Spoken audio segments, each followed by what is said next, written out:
नमस्कार, मी प्राध्यापक डॉक्टर सतीश कदम, गाळी इतिहासमध्ये आपले स्वागत आहे. आजचा आपला विषय आहे बगदादमध्ये मराठी लाईन तर कलकत्त्यात मराठा डीच आहे.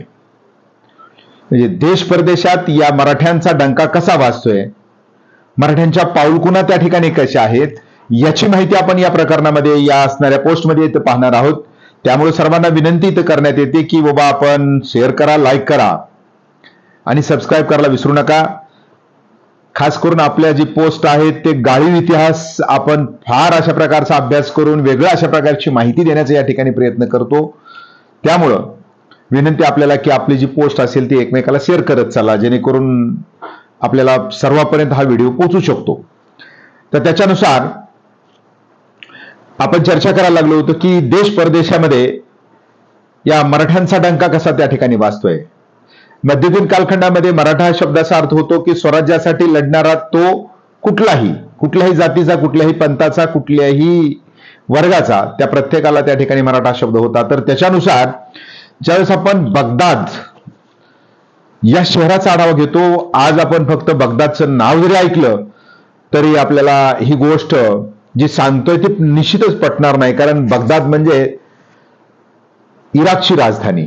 आज आपण इराक, इराण, अफगाणिस्तान या ठिकाणचा ज्यावेळेस आपण विचार करतो तर तिथं चाललेल्या अतिरेकी कारवाया, तिथं असणारं शासन, याचा ज्यावेळेस आपण आढावा घेतो तर त्यावेळेला की तिथं मराठ्यांचा कशा प्रकारच्या पाऊलखुणा आहेत हे वाचल्यानंतर मात्र आपल्याला निश्चित आश्चर्य वाटायला लागेल.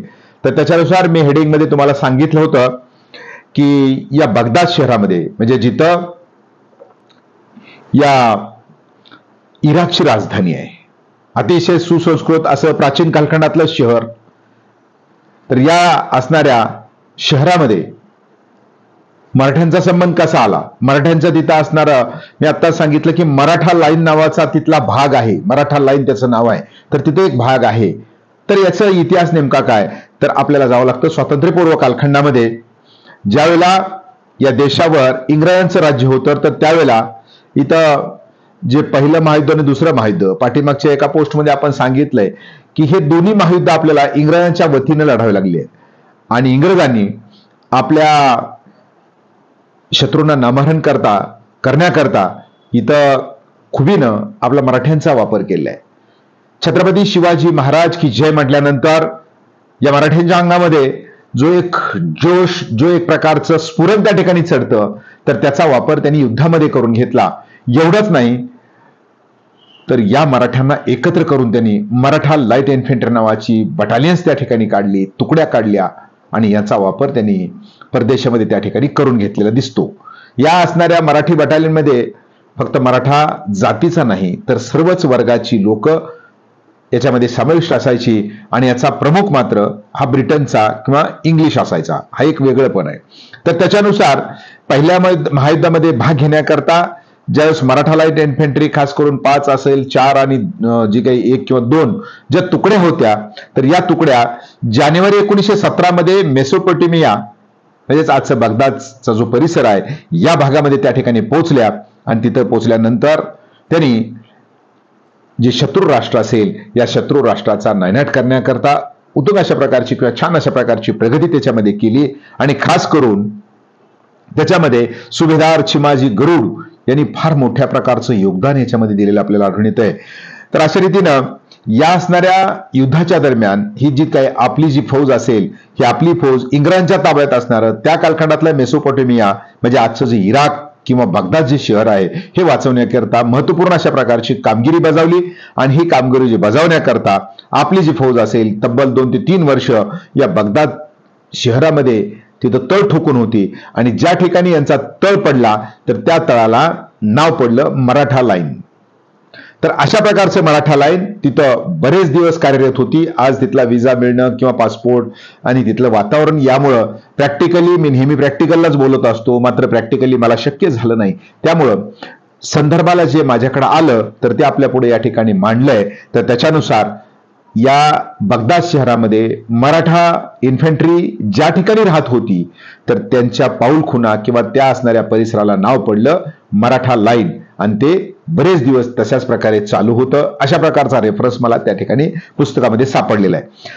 त्यानुसार ज्या वेळेला तिथं हर हर महादेवची घोषणाही कदाचित मोठ्या प्रमाणात तिथं दुमदुमली होती. आणि एवढंच नाही तर हे बगदाद शहर वाचवण्याकरता जवळपास 95 लोकांनी तिथं हुतात्म्य पत्करलं मराठ्यांनी. याच्याच बरोबर 225 युद्ध कैदी बनवण्यात आले. आणि आपल्याला आश्चर्य वाटेल किंवा दुःख या ठिकाणी सांगताना मला वाटतंय की याच्यातले फक्त 13च परत आले. म्हणजेच अशा रीतीनं इराक वाचवण्याकरता किंवा बगदाद शहर वाचवण्याकरता आपल्या मराठ्यांनी या शिवरायांच्या मावळांनी तिथं सुद्धा आपलं रक्त सांडलं. आणि म्हणून त्याच्या पाऊलखुणा म्हणून आज तिथं पाहिलं तर मराठा लाईन नावाचा जो भाग असेल ह्या बगदाद शहरामध्ये आपल्याला पाहायला मिळतो. दुसरा भाग आहे मराठा डीच. मराठा लाईन आताच आपण बगदाद शहरातली पाहिली. लाईन म्हणजेच जिथं ते राहतात त्याला आपण रेल्वे लाईन किंवा पोलीस लाईन म्हणतो, म्हणजेच वस्ती असाच भाग त्याचा किंवा असाच त्याचा अर्थ होतो. म्हणजे बगदादमध्ये मराठ्यांची वस्ती, त्याला मराठा लाईन म्हटलेलं आहे. दुसरा भाग आहे की कलकत्ता शहरामध्ये मराठा डीच आहे. डीचचा अर्थ होतो खंदक. तर हा खंदक तिथं कशा करता आला तर याचाही आपल्याला इतिहास या ठिकाणी पाहता असताना ज्यावेळेस आपण पाहिलं की आपण पानिपतमध्ये मराठे हारले एवढंच पाहतो, मात्र त्याच्याऐवजी त्याच्या अगोदरचा इतिहास जर आपण पाहिला तर आपल्याला इतिहास पाहता असताना नागपूरचे रघुजी भोसले यांच्या नेतृत्वाखाली 1742 साली आपल्या मराठी फौजांनी जो आजचा बंगाल प्रांत आहे, बंगाल म्हणजेच आजचा बंगालमध्येच ओरिसा प्रांत त्या ठिकाणी मोडत होता, तर हा ओरिसाचा जो प्रांत होता अलीवर्दिया खान नावाच्या मोगली सरदाराकडे जिंकून घेतला. आणि जिंकून घेतल्यानंतर तब्बल 60 वर्ष इथं मराठ्यांची सत्ता त्या ठिकाणी होती. म्हणजे 1893 पर्यंत तिथं आपण जर पाहिलं की मराठ्यांनी अतिशय छान अशा प्रकारची कामगिरी तिथं पार पडलेली आपल्याला दिसून येते. आणि त्याच्यानुसार हा जो काही कारभार असेल ओरिसाचा कारभार पाहत असताना मराठ्यांनी खालपासून वरपर्यंत म्हणजेच गाव पातळीपासून ते थेट वरपर्यंत अतिशय छान अशा प्रकारची तिथं जी व्यवस्था लावली. आणि ते व्यवस्था लावून त्यांनी अतिशय छान अशा प्रकारचा कारभार त्या ठिकाणी केला. आणि मोगलांच्या ताब्यातून मोगलांच्या असणाऱ्या तावडीतून हा जो प्रांत आहे ओडिसाचा प्रांत, खास करून जगन्नाथपुरीचं मंदिर त्या ठिकाणी सोडवलं. आणि म्हणून जगन्नाथपुरीमध्ये आजही आपण गेलो तर पुढच्या बाजूला जो खांब आहे गरुड स्तंभ म्हणतात त्याला किंवा विजयी स्तंभ ज्याला आपण म्हटलं जातं, हा जो स्तंभ असेल या रघुजी भोसलेच्या किंवा मराठ्यांनी त्या ठिकाणी रोवलेला आपल्याला आढळून येतो. तर अशा रीतीनं इथं राहत असताना मराठ्यांनी जबरदस्ती काही केलेली दिसते. आपला वचक बसवण्याकरता काही अन्याय अत्याचारही त्या ठिकाणी मराठ्याच्या हातून घडलेले आपल्याला दिसून येतात. आणि हे मराठे ज्यावेळेस अचानकपणे हल्ला करतात, इंग्रज असेल किंवा तिथं असणाऱ्या मोगलांना हा आपला गुरिला वॉरफेअर किंवा गनिमी कावा माहीत नव्हता.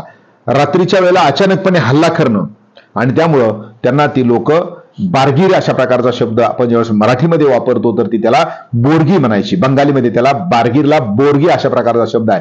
तर ती बोरगी कधीही येतात आणि कधीही या ठिकाणी आपल्यावर हल्ला करतात. त्यामुळं रात्र रात्र या असणाऱ्या मोगल असतील यांना तिथं झोप नाही अशा प्रकारचे तिथं वाक्य आजही आपल्याला ऐकायला मिळतात. आणि त्याच वेळेला आपण पाहिलं की कलकत्ता या ठिकाणी हुगळी नदी आहे आणि हुगळी नदीच्या काठावर इंग्रजांनी आपलं बस्तान त्या ठिकाणी बसवलेलं होतं. तर अशा वेळेला हे जी बोरगे आहेत किंवा मराठे ज्याला आपण म्हणता येईल, हे मराठे अचानकपणे आपल्यावर येतील आणि आपली जी वकार आहे तिथं असणाऱ्या हुगळी नदीच्या काठावर तर त्याच्यावर हल्ला करतील याची भीती त्यांना वाटायला लागली. आणि म्हणून मराठ्यांच्या या आक्रमणापासून बचाव करण्याकरता इंग्रजांनी 1743 साली कलकत्ता या ठिकाणी म्हणजे जिथं हुगळी नदी आहे तिच्या तीरावर जिथं आपली वखार बसवलेली होती तर वखारीच्या बाजूला त्यांनी एक डीच खोदलं किंवा खंदक अशा प्रकारचं खोदलं. तर ती खंदक किती मोठा आहे तर ते तब्बल 3 मैलाचं. ज्यावेळेस आपण 2.5 मैलाचा किंवा 2.5 किलोमीटरचा 1 मैल पाहतो तर त्यावेळेला आपण याचा अंदाज घेऊ शकतो की जवळपास 8 ते 9 किलोमीटरचा हा जो खंदक होता, हा खंदक त्यांनी आपल्या वखारीभोवती मोठ्या प्रमाणात तिथं खंदक खोदून ठेवलेला आपल्याला तिथं दिसून येतोय किंवा खोदला होता. मात्र हे जे काही आपले मराठे होते तर मराठ्यांची फौज इथंच असणारं व्यवस्था लावण्याकरता गुंतली. त्यामुळे त्यांच्याकडून तिथं पलीकडे आक्रमण काही झालं नाही. मात्र मराठ्यांच्या भीतीनं तिथं त्यांनी इंग्रजांनी खंदक अशा प्रकारचा खोदला कलकत्ता शहरामध्ये. पुन्हा मराठ्यांचं ज्यांना भीती त्या ठिकाणी नाहीशी झाली किंवा मराठी आक्रमण करणार नाहीत याची त्यांना जाणीव झाली, कारण आपली मराठ्यांची सत्ता तिथं गेली. आणि त्यामुळं 1803 सत्ता गेल्यानंतर पुन्हा हा जो खंदक होता हा खंदक पूर्णपणे त्यांनी भरून काढला इंग्रजांनी. त्याला जरी खंदक भरून काढला असला तरी सुद्धा कलकत्ता शहरामध्ये हा भाग मी पाहिलेला आहे, या भागामध्ये किंवा तिथं मी गेलेलो आहे. तर हा हॅरिसन रोड जो आता तिथं आपल्याला पाहायला मिळतो, हायफाय अशा प्रकारची वस्ती, त्याला बाग बाजार असं सुद्धा म्हटलं जातं. मात्र जिथं हा खंदक होता त्या असणाऱ्या गल्लीला, त्या असणाऱ्या परिसराला आज सुद्धा नाव आहे मराठा डीच. बाकीची नावं काय असतील, परंतु मराठा डीच हे नाव अजूनही पुसलेलं नाही, हे मराठ्यांच्या दृष्टीने महत्वाचं आहे. तर अशा रीतीनं मराठ्यांचा डंका जर पाहिला आपण, तर तो मराठ्यांचा डंका इथं कलकत्त्यामध्ये होता. आजही तिथं त्याच्या पाऊलखुणा आपल्याला पाहायला मिळतात. तर त्याला मराठा डीच म्हटलं जातं. कलकत्तात आज आपण गेलो तर ती आपल्याला आजही त्याच्या पाऊलखुणा आहे. तिथल्या असणाऱ्या जे आपण बोर्ड पाहतो वरच्या बाजूचे दुकानाचे, त्याच्यावर मराठा डीच लिहिलेला आहे. आणि जे आपण बगदाद शहर पाहिलं, जे इराकची राजधानी आहे, तिथं सुद्धा आपल्याला मराठी लाईन आहे. तर अशा रीतीनं मराठ्यांचा डंका जो असेल, हा डंका जगभर त्या ठिकाणी गाजत होता. हे आपल्याला या गोष्टी दोन असणाऱ्या उदाहरणावरून त्या ठिकाणी स्पष्ट करेल. हा व्हिडिओ आपल्याला कसा वाटला निश्चितच त्या ठिकाणी सांगा, लाईक करा, कमेंट त्या ठिकाणी निश्चितच करा आणि शेअर करायला विसरू नका. धन्यवाद.